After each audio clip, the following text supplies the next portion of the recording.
Langkah Gibran mengamini pinangan Prabowo Subianto sebagai bakal calon wakil presiden masih menyisakan tanda tanya besar soal status Gibran di PDI Perjuangan.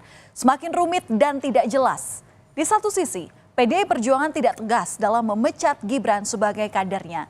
Namun di sisi lain, Gibran juga tidak memberikan pernyataan jelas mundur dari kandang banteng.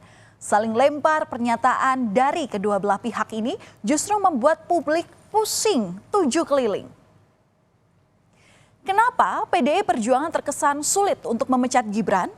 Ketua Bidang Kehormatan DPP PDIP Komarudin Watubun menduga jika partainya memecat Gibran akan muncul narasi dizolimi. Komarudin mengatakan secara de facto Gibran bukan lagi kader PDIP.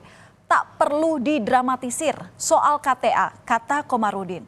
Seharusnya KTA PDIP dikembalikan setelah Gibran menjadi cawapres koalisi seberang.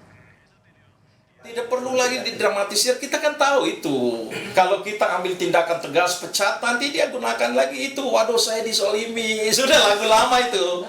Yang ini jangan, bahkan ini pemimpin-pemimpin muda, mereka harus memberi contoh teladan bagi generasi yang akan datang. Ya, harus ada kepastian. Pemimpin itu tidak boleh membuat rakyat menjadi bingung. Ya, tidak. Itu saja. Seorang pemimpin begitu. Gibran sendiri membantah tudingan memainkan narasi terzolimi jika dipecat dari PDI Perjuangan. Gibran bilang tidak memainkan narasi apapun terkait status keanggotaannya di PDI Perjuangan. Dan hingga kini memang Gibran belum mengembalikan KTA PDI Perjuangan meski telah maju sebagai bacawa pres Prabowo Subianto. Menunggu dipecat agar memainkan narasi terzolimi itu, ada komentar Mas? Kita enggak membuat narasi-narasi seperti itu. Oke, makasih nggih.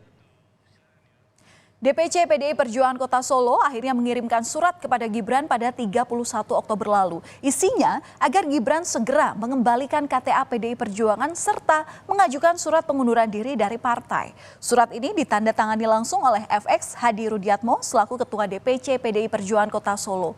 Gibran mengatakan dirinya akan segera menindaklanjuti surat dari PDIP. Dapat surat dari Pak Rudi itu, Mas? Sudah saya bawa, nggih. Makasih nggih. Untuk jawabannya gimana, Mas, untuk Nanti akan kami tindak lanjuti nggih. Soal status Gibran di kandang banteng tampaknya mengusik sang adik Kaisang Pangarep. Kaisang sebagai Ketua Umum PSI telah mengajak kakaknya untuk bergabung ke partainya.